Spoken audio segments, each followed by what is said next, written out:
Hello and welcome everybody to the final episode of Three Things with JR for the year 2021.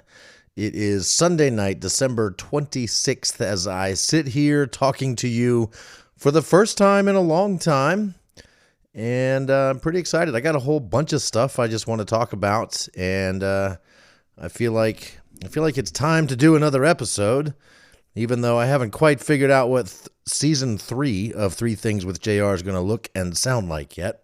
I know it's going to be better. It's going to be even better. I am looking to grow the audience for this show and get more people in because, once again, it is fun. I enjoy doing this. I want to do it each week. Haven't had the time lately.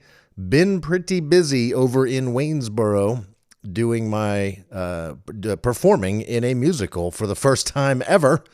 I played Gene Shepherd, the narrator, in A Christmas Story, the musical, and it was one of the greatest experiences of my entire life. I don't think I've ever had more fun performing than this. It really was. It was rewarding. The audiences were great. The responses from the audiences, the relationships I built with the people that ran the show and were in the show. I made friends. I can't wait to do it again. I want to do it more. It is a bit of an addiction at this point. I don't know. I hope these experiences in musical theater, assuming I continue to have them, if they can get better than what I just experienced for the last 3 months, then wow, that would be even. That would just be amazing.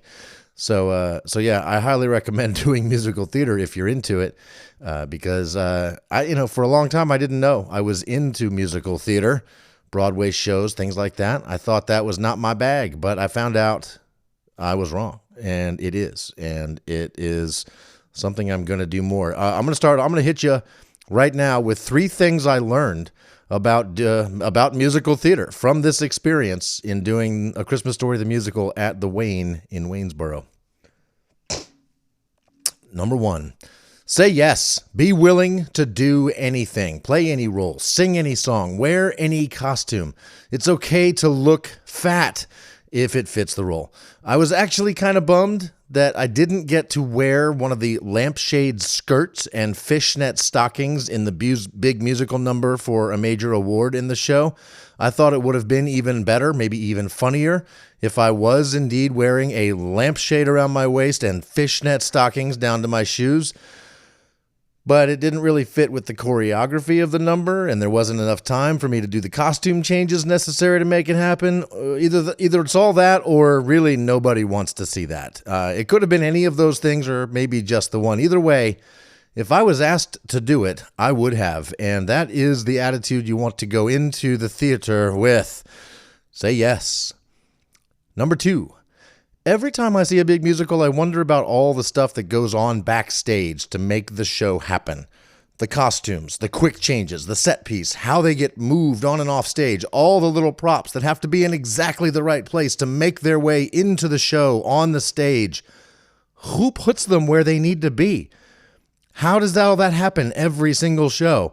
Well, what I figured out was it's a huge team effort. Everybody is responsible for their own props, and I became pretty obsessive about setting my own props before each show. Everybody sort of has their own props they need to set, and once everybody knows the show, that you start looking out for each other's props, set pieces, costumes, etc. Also, don't touch stuff that seems like it's just lying around. Someone put it there in the wings, backstage, on the prop table, in the green room. That stuff isn't just placed willy-nilly. It's right there where someone needs it to be when they need it. A lot of trust has to happen for this to work. Number 3, I was shocked to find out just how many condoms are used at each performance. And I don't think it's just at the Wayne. I think there's lots and lots of used condoms in theaters all over the world. And it's good to know that the theater world is very into using protection. After all, those mic packs are very expensive. Then they need a good thick layer of latex to keep all the bodily fluids from penetrating those sensitive electronics. So Each mic pack, before it gets strapped to the actor's torso, gets put in a big black condom. I didn't need one. I don't really need one, because my mic just went in my back pocket. So there you go. There you go. 3 things I learned about musical theater. And let's talk about the year in review. I'm looking at some stats, looking at some numbers, and I want to mention which episodes. There were 2 tied for the most listened to episodes of the year. And let's see which. First, we'll talk about the ones it was not. Was it the Mother's Day episode or the Father's Day episode? No, it was not. Was it the one where I interviewed a local celebrity who didn't bother to repost the episode out to his fans? Nope, wasn't that one. How about the one where I interviewed my cousin who was in a horrible motorcycle crash? Nope. The one where I interviewed a high school friend that went on to earn a living in the video game industry, despite his mother's warnings, his family leaving him, his gender transition or not, his being down to less than his last penny with multiple cancer diagnoses? Nope, not that one, though it should have been. I highly recommend you check out episode number 53, Dominations with John Whirl. One of my best episodes yet because John Whirl is captivating. Was it the one where I interviewed a woman that started a support group for men? No. Was it any of the episodes in which I talked to or about my dad after he almost died from COVID? No, although I suggest you check out episode number 59 called I Am the Cow That Pushes. How about the one where I talked to Lana Del Rey's personal assistant who also happens to be my girlfriend's brother?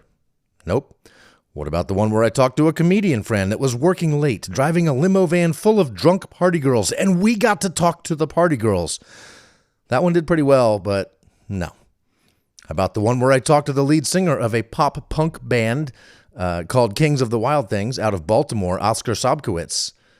Almost. I even gave away free tickets to the show, or I tried to, but nobody seemed to care, although that episode did come in 3rd place. 3rd place. No, the 2 episodes that are tied for number 1, one of them being the final episode of season 3, episode number 80, At the Wayne, where I interviewed Sarah Larson and, Sarah Kramer and Leslie Larson, the director and musical director of A Christmas Story, the musical, on the stage at the Wayne, and we gave away tickets to the show. That one did pretty well, tied for number 1, and tied with the episode where I talked to a disc golfing buddy who called me on Facebook, and I recorded it, but he mainly wanted to tell me about a video that had been going viral that he thought was hilarious, called Have You Checked Your Butthole? So the Wayne and Have You Checked Your Butthole with Kent Morris, those 2 tied for first. We almost hit 3,000 listens. We're just a few short of 3,000 total listens to 3 Things with JR. So go out there and listen to some past episodes and get that number up over $3,000. That'd be sweet. If you happen to listen on Spotify, you can now rate the podcasts on Spotify. This is a new development. You didn't used to be able to do that on Spotify. You can now. So please go rate the show 5 stars, please. That'd be cool. If you want to give it less than 5 stars, maybe just send me a note and tell me what you would like the show to do that it isn't doing for you now. And we'll see what we can do about that. So it's not season number 3 yet. That will happen in January sometime. I've got some things I got to do, like go to Vegas for work for the Consumer Electronics Show, although the Omicron variant is putting that trip in serious jeopardy. So far, we're still planning to go, but I don't think it's going to be Vegas like Vegas normally is in January for the Consumer Electronics Show. It's probably going to be scaled down, but we're going to be doing some fun stuff live on YouTube and Facebook for Crutchfield. So definitely check that out. You'll get to see and hear what I have to tell you about the Consumer Electronics Show and about Vegas in general. So that will probably stop me from putting an episode out next week and maybe even the week after. But I do look to resume season 3, 3 Things with JR, soon. I do want to give a shout out to my most loyal listener, Gary Hawthorne, good friend, bandmate, and he listens to every second of every episode. Do you do that? Maybe you should try. During my A Christmas Story, the musical experience in Waynesboro, I spent more time in Waynesboro than I ever thought I would. It's this, for those that aren't from the Central Virginia area, Waynesboro is a town a little smaller than Charlottesville on the other side of the Blue Ridge Mountains in the Shenandoah Valley. You just hop over 64, over Afton Mountain on Route 64 from Charlottesville. You can be there in about 20 minutes. And it's a great little town. I thought it was a shitty little town, but it's not. It's actually really nice. They've got everything. They've got 2 Walmarts. They've got 2 Sheetz restaurants or gas stations. They've got lots of local restaurants that are fantastic. We went to the Heritage on Main multiple times. It was excellent. And they've got a Sonic. They've got, pretty much everything. Everything you might need over there in Waynesboro. And it's a cute little town. And they've got a thriving art scene. And it was just pretty great. I did stop one time at a convenience store that I would say is on the wrong side of the tracks. I don't even know exactly what that is. Maybe it's east side of Waynesboro, but it was a very different experience than being over on the western side of Waynesboro, where all of the new developments are, all the newer money is, right? But old sort of run down parts of Waynesboro, the convenience stores have to have signs in them that remind you to wear clothes when you come into the store. And there's 2 doors when you walk in a lot of stores, right? There's the left door and the right door, and the left door apparently is broken. So they had a sign on it that said, please use the other door, which I thought was completely unnecessary because on both sides of the left door that wasn't working was stacks and stacks of like bottled water and sodas and stuff. You'd have to move all of that stuff to use the left door, yet they still needed a sign reminding people to use the other door. It seems to me like the stacks of stuff keeping the door from opening would be enough, but apparently on that side, people can be kind of stubborn. All right. The actual 3 things for this episode. Thing number 1. Do your taxes. Do your taxes. For some stupid reason, 4 years ago, so 2017, I guess it was tax year 2017, I decided that I didn't want to do my taxes. I didn't want to sit down at the computer, fire up TurboTax, and go through all that rigmarole. The year before, I had ended up owing money. I was still driving for Uber back then, so I had all this extra income that I hadn't been paying taxes on, and it just screwed me over, and I ended up with a payment plan and all this stuff.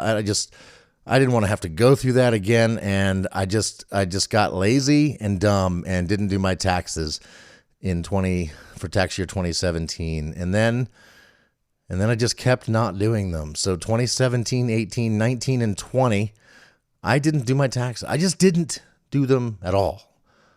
I thought I was going to end up owing money, and I didn't want, it was just a hassle. I didn't feel like it.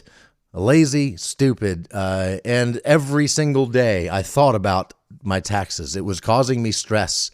The however much money I was going to end up owing and doing them, and the whole pain in the ass. It just got harder and harder to even think about doing my taxes as I let them go for so long, because the amount of work to get caught up just grows and grows when you don't do it. But I'm here to tell you, do your taxes. And if you don't want to do them yourself, call an accountant. And those people seem to really know what they're doing, because I Googled it first and found using Google reviews and such, found a good tax accountant here in Charlottesville. His name is Brad. He's over at Argus Tax and Financial Services. This is not a commercial. He is not paying me. I am simply plugging him because I was really excited and happy with the end result. I sent Brad all my paperwork, scanned it all in, and had a Zoom meeting with him. And the next day, he sent me all the information back and told me I was getting refunds. I might even get some stimulus money that I never got because I hadn't done my taxes. I mean, all of that stress for 4 years only to find out that I was going to get refunds. And I actually am ending up forfeiting 1 or 2 of those refunds because I waited too long. So do your taxes, people. And what the heck? How am I even getting refunds? I make decent money, and I don't have like a lot of dependents and deductions and stuff like that. So I still don't understand it, and I don't want to.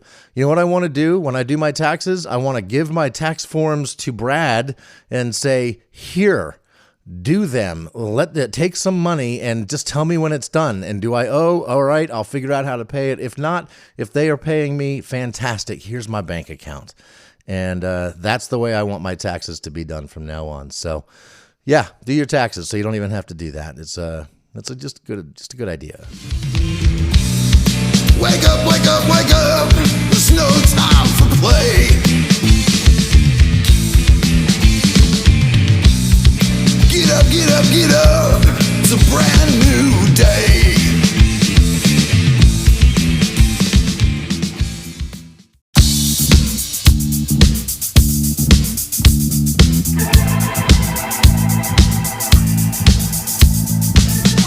Thing number 2. If you're not watching or haven't been watching Letterkenny on Hulu, get to it, people. It is fantastic. Seasons 1 through 9 have been out for a while now. Season 10 literally just dropped today.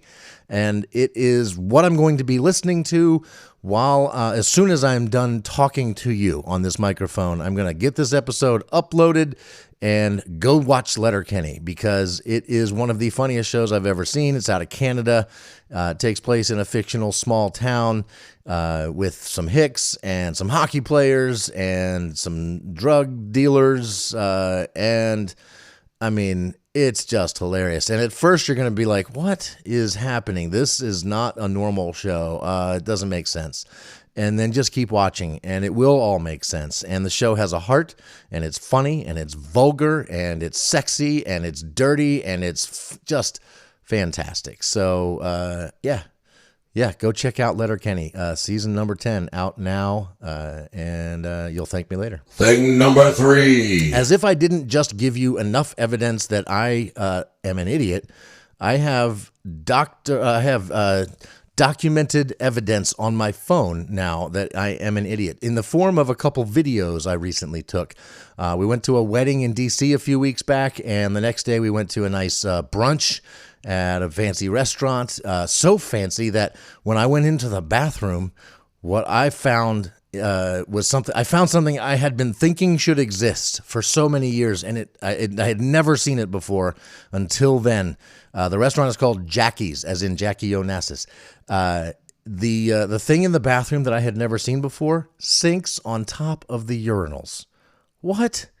A sink right on top of the urinal. So you just stand there, pee, and wash your hands all in one place in the bathroom. It's fantastic. The only problem is there's like a little lever on the right that you can move, but no water comes out. So I thought they were broken. Like, what the heck? Like the greatest thing ever, and it doesn't work. So I took pictures of it, and I went back to the table, and I showed them to Kiki. I was like, look how cool this is, except they don't work. It would be cool if they work. And she's like, are those like motion sensor faucets? I'm like, oh, shit. Went back in the bathroom. Sure enough, you put your hands above the urinal and the water just comes on because it's motion sensors. You know, that newfangled technology that's been around for only like 20 years. Every sink in every bathroom now is a motion sensor. Even the ones on top of the urinal in fancy DC restaurants. So I now have pictorial and video evidence that I am a moron. But there's more. In the same bathroom, as you're leaving the bathroom, there is a what looks like almost like a robotic trash can, like a lid on top that like opens electronically. And there's a button on the wall right above the trash can that says open. So you push the open button and nothing. The trash can does not do anything. They have a broken, really fancy trash can in the fancy bathrooms at this restaurant. So I took a video of me pushing the button and the trash can not doing anything. And then I pushed the lid of the trash can and realized it's just one of those spinny ones. You know, when you put stuff in it, it just turns and lets the trash in and then flips back into place. And that the button itself was for the door to the bathroom that is recessed into the wall. It opens and closes into and out of the wall. So, and it was already open. So when I was pushing open, the door was already open and the trash can had nothing to do with it. So, yeah, I'm an idiot. You should tell people to listen to my podcast, though, because you can learn things like how not to embarrass yourself by taking videos of things you think are stupid when it is actually you that is stupid. So I hope to save you the embarrassment that I went through. And there you go. All right, that's it. Season 3 coming to you in January. Season 2 is done. 2021 is just about over. I will be going to Vegas unless Omicron stops it. Hopefully going to Vegas soon. Maybe I'll record a podcast while I'm out there. Who knows? But I look forward to being back. I look forward to doing more musicals. I'm going to audition for some more. Got some roles I'm really interested in. Pretty excited about that. I'm going to continue playing music with the band Big. Gosh, is there enough room left in my brain for all of that and comedy at the same time? Like going to open mic nights every week, plus I got rehearsals for shows if I do more shows, and band practice, hopefully band gigs, plus I want to play disc golf. There's not enough. I mean, the pandemic was actually kind of nice because it simplified everything. Finish work, go play disc golf. Like that was the early, lockdown pandemic lifestyle. I kind of liked that. I didn't have a ton of things to do. But you know what I like even more is having a ton of things to do. I want to have rehearsals 4 times a week. I want to play disc golf every weekend, even every day if I can. I want to do comedy. I want to play music, but I can't do all of that stuff. I am going to go to the Southern tomorrow night, Monday, December 27th. By the time you hear this, you know what? Shoot, I'm just going to drop this tonight, so you don't have to wait till Tuesday for this bonus episode. So if you're hearing this on Monday, the 27th, and you want to see if I can even still do comedy, come out to the Southern and check it out. Show starts at 8, and I don't know. I don't know if my heart is in it anymore. I know that what I want to do is be in musicals on the stage, and make people laugh, connect with people, make them cry. I did. I made people cry. In the last performance of A Christmas Story, the musical, I was on stage just waterworks in that final scene of A Christmas Story, the musical. I got emotional. I had people in the audience, in the wings, crying. And I wasn't 100% sure I could do something that raw, emotional, real, deep. I didn't know if I could express those feelings in that way on the stage, and it turns out I can, and makes me really excited to know that I can act, I can perform in that way. So I don't know if I can do all of that and do comedy, so we'll see. We'll find out tomorrow, and I'll let you know. Thought that was going to be a burp. It was really more of a dinner coming back up sort of a thing. So I'm going to go take care of that.